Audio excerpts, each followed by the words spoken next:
अध्यक्ष महोदय, मत्स्य विकास मंत्र्यांनी जरा माझं ऐकून घ्यावं, कालच्यासारखं नको।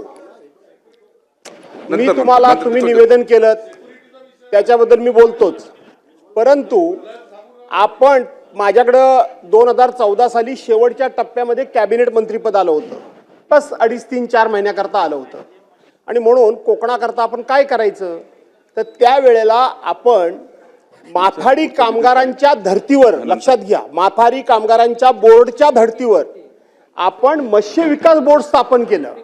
का केलं तर आपण आता सांगितल्याप्रमाणे 1 जून, आपण 23 जुलै बोललात, माझं लक्ष होतं पण माझ्या माहितीप्रमाणे 1 जून ते 1 ऑगस्ट असेल तर बघा तुम्ही कन्फर्म करा, परंतु 1 जून ते 1 जुलै आपण मासेमारी बंद करतो। त्यावेळेला राधाकृष्ण विखे पाटील साहेब, या मासेमार बांधवांना काय उत्पन्नाचं साधन आहे? काही उत्पन्नाचं साधन नाही। दुसरी गोष्ट, हे मासेमारी बांधव ज्या वेळेला समुद्रामध्ये जातात, भरपूर मासे मिळाले मंत्री महोदय तर बाहेर आल्यानंतर त्या मासेचा दर पडलेला असतो, कमी मासे मिळाले तर दर वाढतो, तो त्या मधल्या दलालाला दर मिळतो। ह्या मासेमारी व्यवसाय करणाऱ्या लोकांना फार काही मिळत नाही आणि म्हणून आपण हे माथाडी कामगारांच्या धर्तीवर बोर्ड असं केलं की आपण जे दक्षिण भारतातून मासे येतात, रहू, कटला वगैरे बघा परेडला येतात, जाऊन एकदा पहाटे भेट दिली तर बरं होईल, तो बाहेरून येणारा सगळा मासा त्याच्यावर आपण रॉयल्टी बसवली।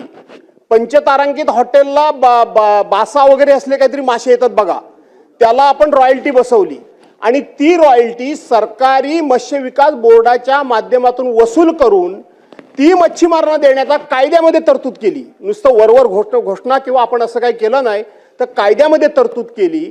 आणि दुसरी गोष्ट, मच्छीमार बोर्डाची मुंबईमध्ये कुठेही जागा नाही, कुठेही नाही।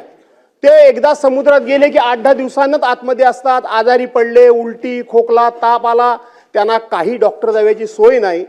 ती बोट ज्यावेळेला किनाऱ्याला येते त्यावेळेला कोण आजारी असतो त्याला किनाऱ्यावरच ठेवतात आणि बाकीचे मासेमारी करणारे ते तांडेल बिंडेल जे काय असतात, खलाशी वगैरे, ते निघून जातात।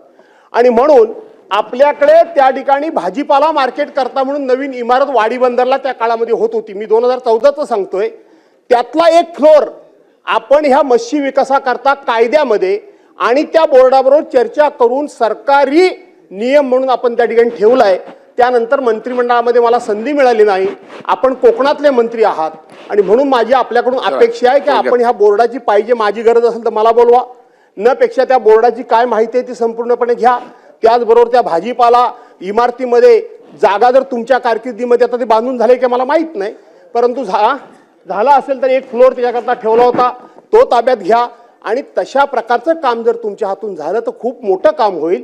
आणि म्हणून या निवेदनाच्या निमित्तानं माझी सूचना आहे, या बोर्डाचा पुनर्जीवन आपण करणार का? मंत्री महोदय, नंतर पॉइंट ऑफ व्ह्यू नंतर। अध्यक्ष महोदय, आमच्या ज्येष्ठ सदस्य भास्कर जाधव साहेबांनी अतिशय महत्त्वाची आणि अनुभवपोटी माहिती आम्हाला दिलेली आहे।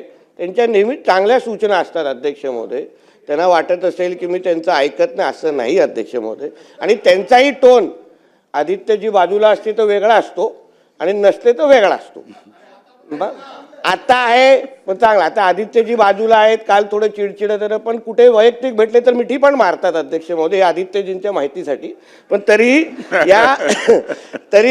या एकंदरीत तुम्ही जी काही सूचना तरीही आपण जी काही सूचना जाधव साहेब आपण दिली अतिशय महत्त्वाची, आणि मी आपल्या समवेत ही मीटिंग लावेन, कारण आपला अनुभवाचा फायदा आम्हालाही पाहिजे आणि कोकणालाही पाहिजे आणि प्रामुख्याने मच्छीमारांना पाहिजे, आणि ह्या दृष्टिकोनातून काय निर्णय घेता येईल निश्चित पद्धतीने आपण त्या दिशेने चालू। धन्यवाद।